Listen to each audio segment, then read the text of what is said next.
তো তাহলে দেখো যে আমাদের সাজেশনগুলো কেমন কমেন্ট পড়ে, ঠিক আছে। তো এখানে তোমরা দেখতে পারতেছো যে কি সুন্দর সুন্দর কমেন্টগুলো আসছে, এগুলো কিন্তু তারা সবগুলাই নিজেরা করেছে।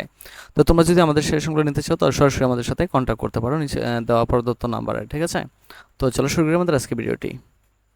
আসসালামু আলাইকুম, welcome to VD study apps. Hello প্রিয় শিক্ষার্থী, তো তোমাদের এসএসসি বিএমটি একাদশ শ্রেণীতে রয়েছো।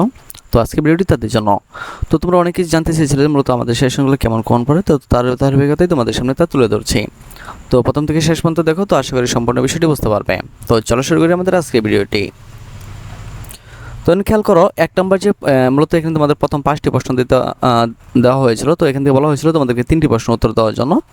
তো এখান থেকে তোমাকে যেটা করতে হবে সেটা হচ্ছে তুমি যে কোনো 3টি প্রশ্ন উত্তর দিতে হবে। তো এর মধ্যে দেখো প্রথম যে প্রশ্নটা আছে সেটা সরাসরি আমাদের এখান থেকে কমন পড়ছে। যেমন হচ্ছে 1 নম্বর যে গল্পকথককে বুড়ি কি নামে ডাকতো, তোমরা সকলে জানো যে গোপাল নামে ডাকতো।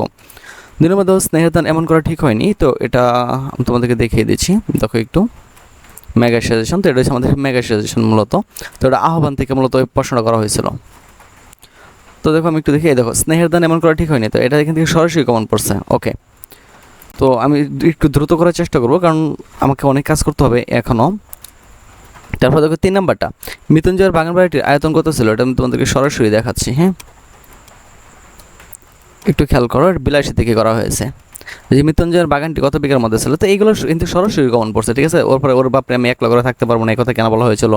পরে দেখো এখান থেকে হচ্ছে যে আত্মাকে চিনলে কি আসে, তো এটাকে এনে আমাদের কাছে আছে এটা সম্ভবত। তো এখানে বলা হয়েছিল যে কখন আত্মনির্ভরশীলতা আসে, তো এখানে বলা হয়েছে আত্মাকে চিনলে আত্মনির্ভরশীলতা আসে। তো এখানে কিন্তু আমি সবগুলো সুন্দরভাবে গুছিয়ে দিয়েছিলাম। হ্যাঁ, যারা তোমরা কমন পড়ার পেছনে মূল টপিক হচ্ছে মূলত আমাদের ভিডিও স্পেশাল গ্রুপটা, ঠিক আছে। তো আমাদের এই গ্রুপটার জন্য কিন্তু আমাদের সেশনগুলো শতভাগ কমন পড়ে। তো আজকে কিন্তু তার মানে কোনো ব্যতিক্রম ঘটেনি, তো সেটা তোমরা অনেকেই জানো। তো যাই হোক, মূল টপিকে ফিরে আসি। সেটা হচ্ছে আমরা একটু পরের প্রশ্নগুলো দেখি। যে এখান থেকে 3টা আমাদের হয়ে গেছে। এরপর দেখো সোনার তৈরি কবিতাটি কোন কাব্যগ্রন্থ থেকে নেওয়া হয়েছে, এগুলো খুবই সহজ, এগুলো তোমরা দেখো এখানে আমরা দিয়েছিলাম, সবগুলো এখানে দেওয়া আছে। সোনার তৈরি, হ্যাঁ, এই দেখো সোনার তৈরি কাব্যগ্রন্থটি এই কবিতাটি কোন কাব্যগ্রন্থের অন্তর্গত, তো দেওয়া আছে সোনার তৈরি কাব্যের গ্রন্থের অন্তর্গত। তো এইগুলো কিন্তু সবগুলো আসছে, বুঝছো, এগুলো তেমন কিছুই না। তারপর হচ্ছে দেখো এই যে কারা পদ্মার 2 তীরে নাঙল চালাই, এটা খুব ভালো করে তোমরা জানো, ঠিক আছে। তো এটা তোমাদেরকে একটু দেখিয়ে দিই, যাবো স্যারে বলতেছে, স্যারে এমনি এমনি বলতেছে আসে না। হ্যাঁ, এটা হচ্ছে পদ্মা কবিতা থেকে দিয়েছে। পদ্মা এই যেটা, পদ্মা 2 তীরে কারা নাঙল চালাই না, এই যে যেটা দেখো সরাসরি কমন পড়ছে, এরকম সবগুলাই। তো আমি তোমাদের যদি আরও দেখাই যে যেমন ধরো যে এটা ছিল কি সম্ভবত 8 নাম্বারে কি ছিল, যে তার পূর্বপুরুষদের কিসের সৌরভ ছিল। প্রশ্নটা কি ছিল, প্রশ্নটা ছিল পূর্বপুরুষদের করতল কিসের সৌরভ ছিল। তো আমরা একটু দেখবো না, এই দেখো পূর্বপুরুষদের করতলে কিসের প্রতীক ছিল বা সৌরভ ছিল, একই জিনিস। হ্যাঁ, পল্লিমাটির সৌরভ ছিল। তারপর হচ্ছে তার পিঠে রক্তচাপের মতো ক্ষত ছিল, তো দেখো এটা এনেই রয়েছে।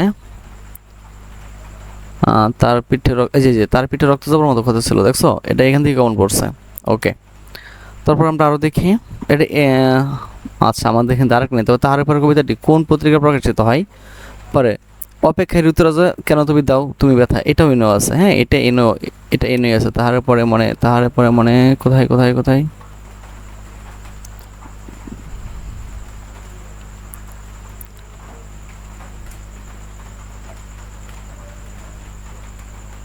এই দেখো প্রথমটাই। হ্যাঁ, এই দেখো প্রথমটাই, যে অপেক্ষায় ঋতুরাজা কেন তুমি কেন কবি দাও তুমি ব্যথা, দেখছো, এর সবগুলোই কমন পড়ছে। তো এগুলো না করার কিছু নাই। তো আমি তোমাদেরকে যার একটু দেখাই যে যেখানে বলছে যে মসজিদের প্রথম স্ত্রীর নাম কি, তো তোমাদেরকে আমি এটাও দেখিয়ে দিয়েছি। হ্যাঁ, নাম কি,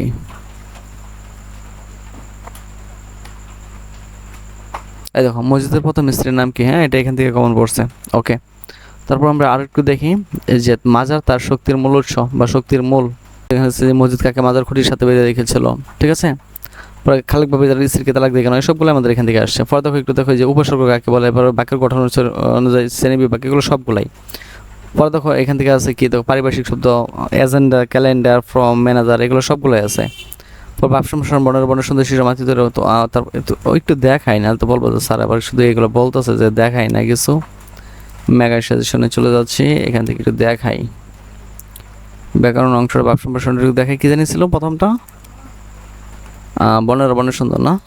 ওকে, এই দেখো বর্ণের সুন্দর, তো এখান থেকে সরাসরি কমন পড়ছে। তো বাকিগুলো কিন্তু এভাবে কমন থাকবে। তো তোমরা চাইলে কিন্তু আমার সেশনগুলো নিয়ে নিতে পারো। তো তো আজকে এখান থেকে বিদায় নিচ্ছি, কথা হচ্ছে আবার একটু নতুন ভিডিওতে। সে বন্ধু সকলে ভালো থাকবেন।